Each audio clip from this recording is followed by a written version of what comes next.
नमो नमः। मनुस्मृति के इस द्वितीय अध्याय में अब भोजन के विषय में तथा स्वास्थ्य के विषय में कुछ जानकारी दी जा रही है। भोजन करते वक्त स्वास्थ्य संबंधी बातें हैं ये।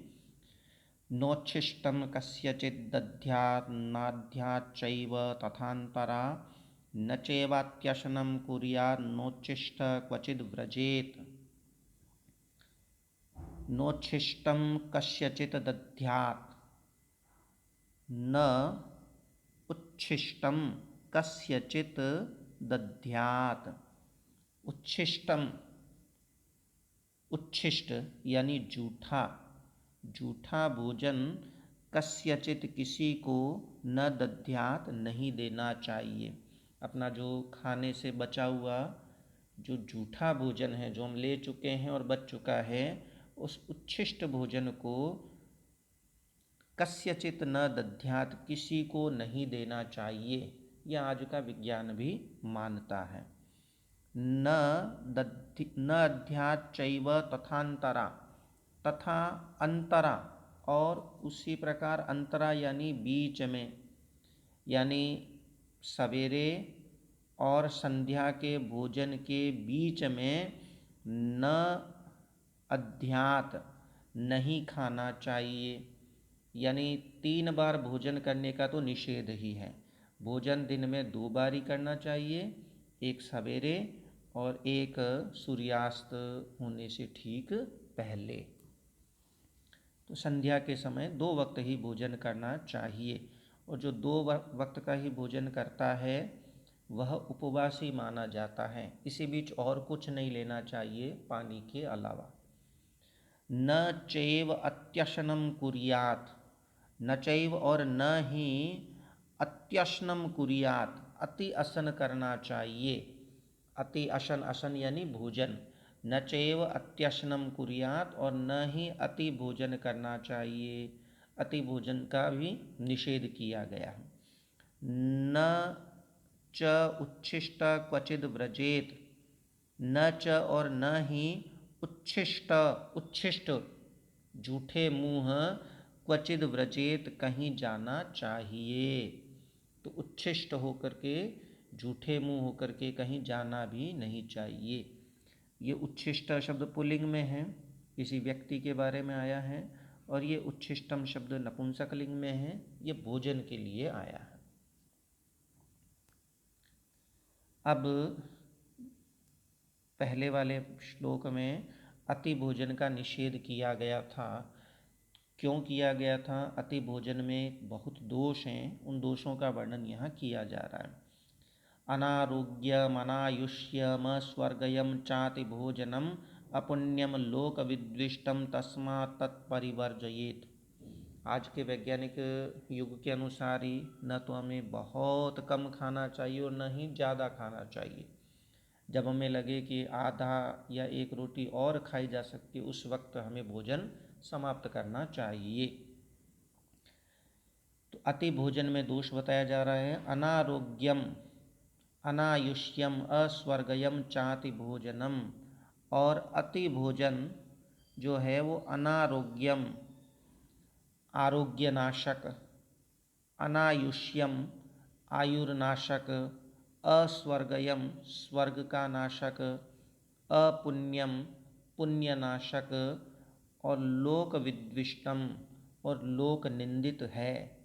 तस्मात् इसलिए, तत्परिवर्जयेत् तस्मात् तत्, तस्मात् इसलिए, तत् उसे यानी अति भोजन को, परिवर्जयेत् यानी त्याग दें। अति भोजन एक तो अनारोग्य है, आरोग्य नाशक है।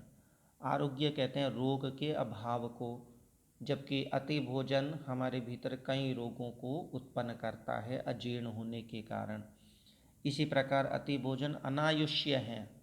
आयुष्य कहते हैं आयु वर्धक को, और अनायुष्य यानी आयुर्नाशक, ये आयु का नाश करने वाला है। जब हम अति भोजन करते हैं तो निश्चित रूप से हम रोगी होते हैं, और रोगी व्यक्ति अधिक जीवन नहीं जी पाता है। अब कहा गया अस्वर्गयम, स्वर्गनाशक। स्वर्गनाशक कैसे हैं? प्राचीन काल में स्वर्ग प्राप्ति के लिए यज्ञ इत्यादि का विधान था, यज्ञ इत्यादि किया जाता था और अति भोजन करके यज्ञ करना संभव नहीं होता था, तो यह इस प्रकार स्वर्ग का नाशक भी बन जाता है। अपुण्यम, अब अति भोजन पुण्य का नाशक कैसे है? यदि हमारे पास अधिक अन्न है और उसका हम अति भोजन कर लेते हैं तो वह पुण्य का नाशक भी हुआ। कैसे? जब हम अतिरिक्त भोजन न खा करके, स्वयं न खा करके किसी और को, किसी भूखे को, जिसको जिस अन्न की आवश्यकता है उसे यदि दान करते हैं, प्रदान करते हैं, तो वह हमें पुण्य प्रदान करने वाला है। जबकि उसी भोजन को हम यदि खा लेते हैं तो हमारे पुण्य का एक तरह से नाशक ही हुआ। और अति भोजन की लोग निंदा तो करते ही हैं, उसे भोजन भट्ट या पेटू भी कहते हैं। तस्मात् तत्परिवर्जयेत्, इसलिए उसे त्याग देना चाहिए, छोड़ देना चाहिए। अब आचमन के बारे में बताया जा रहा है। यहाँ आचमन से तात्पर्य जल का पान है। ब्राह्मीण विप्रस्तीर्थेन नित्यकालमुपस्पृशेत कायत्रैदशिकाभ्याम वा न पित्रयेण कदाचन। जो विप्र है उसे किस प्रकार आचमन करना चाहिए? विप्र वह है जो वेद का अध्ययन करता है, जो भी अध्ययनशील है वो विप्र ही है। तो विप्र को ब्राह्मेण तीर्थेन, ब्रह्म तीर्थ से नित्य कालम सदैव हमेशा उपस्पृशेत आचमन करना चाहिए, जलपान करना चाहिए। काय त्रैदशिकाभ्याम वा, अथवा ब्रह्म तीर्थ से न करके काय त्रैदशिकाभ्याम, क प्रजापति को कहते हैं, उसी से शब्द बना है काय, यानी प्राजापत्य। और त्रैदशिकाभ्याम अथवा त्रैदशिक, तीन ही जिनकी दशा है, त्रैदशिक कहते हैं देव को, देवता को। उनकी तीन दशाएं होती है,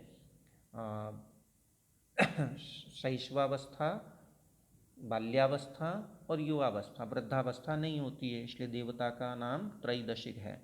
तो त्रैदशिकाभ्याम यानी दैव तीर्थ से, एक तो प्रजापति तीर्थ से अथवा दैव तीर्थ से उपस्पृशेत आचमन करना चाहिए। न पित्रयेण कदाचन, कदाचन कभी भी, पित्रयेण पितृय तीर्थ से, पितृतीर्थ से न उपस्पृशेत यानी आचमन नहीं करना चाहिए। पितृतीर्थ से कभी भी आचमन करने का विधान नहीं किया गया है, उससे तो केवल और्ध्वदैहिक क्रियाएं संपन्न की जाती है। पितरों को जल देने के लिए उसका उपयोग किया जाता है। अब यहाँ प्रश्न उठता है, ये ब्राह्म तीर्थ क्या है, काय तीर्थ क्या है, त्रैदशिक तीर्थ क्या है, पितृ तीर्थ क्या है, हम तो जानते नहीं हैं। तो इसकी परिभाषा यहाँ स्पष्ट की गई है, किसे हम ब्राह्म तीर्थ इत्यादि कहते हैं। अंगुष्ठमूलस्य तले ब्राह्मं तीर्थं प्रचक्षते, कायमंगुलीमूले अग्रे दैवं पित्रयं तयोरधः। अंगुष्ठमूलस्य तले ब्राह्मं तीर्थं प्रचक्षते। अंगुष्ठमूलस्य, जो हमारा अंगूठा है उसका जो मूल भाग है, जहाँ से अंगूठा प्रारंभ होता है ना, मणिबंध के पास, कलाई के पास से, तो अंगुष्ठ मूलस्य तले, अंगूठे के मूल भाग के तल में, उस तल वाले स्थान को ब्राह्मम तीर्थम प्रचक्षते, ब्राह्म तीर्थ प्रचक्षते कहा जाता है। ये केवल नामकरण है ताकि आसानी रहे। कायम अंगुली मूले, और अंगुली मूले, अंगुली के मूल भाग में, अंगुली का तात्पर्य यहाँ कनिष्ठा अंगुली है, जो हमारी सबसे छोटी अंगुली उसको कनिष्ठा कहते हैं। तो कनिष्ठा अंगुली के मूल भाग में जहाँ से हम जल ग्रहण करते हैं वह काय तीर्थ कहलाता है। और अग्रे दैवम, अग्रे यानी आगे, अब किनके आगे? तो अंगुलियों के आगे। जो चार अंगुलियां हैं उन अंगुलियों का अग्रभाग, जहाँ से हम ग्रहण करें पानी, वो दैव तीर्थ कहा गया है। और पित्रयम तयोरध, तयोरध उन दोनों के मध्य। अब उन दोनों, अध का वैसे तो अर्थ निचला भाग होता है, लेकिन अध का यहाँ अर्थ लिया गया मध्य। उन दोनों के, तयो हो उन दोनों के, किन दोनों के, अंगुष्ठ और अंगुली। कौन सी अंगुली?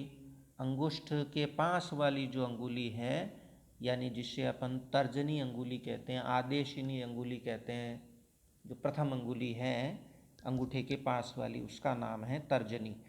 तो तर्जनी अंगुली और अंगूठे के अध यानी मध्य भाग को, मध्य भाग जहाँ से हम पानी छोड़ते हैं उसको पित्रयम, पितृतीर्थ कहते हैं।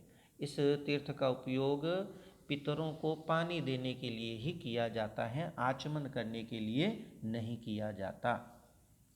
अब सामान्य रूप से जो आचमन कहा गया विशेष रूप से बताया जा रहा है संपूर्णता के साथ। त्रिराचामेदपपूर्वं द्विः प्रम्रज्यात् ततो मुखं खानि चैव स्पृशेदद्भिरात्मानं शिर एव च। त्रिराचामेद अपपूर्वम, पूर्वम पहले, सबसे पहले तो क्या है?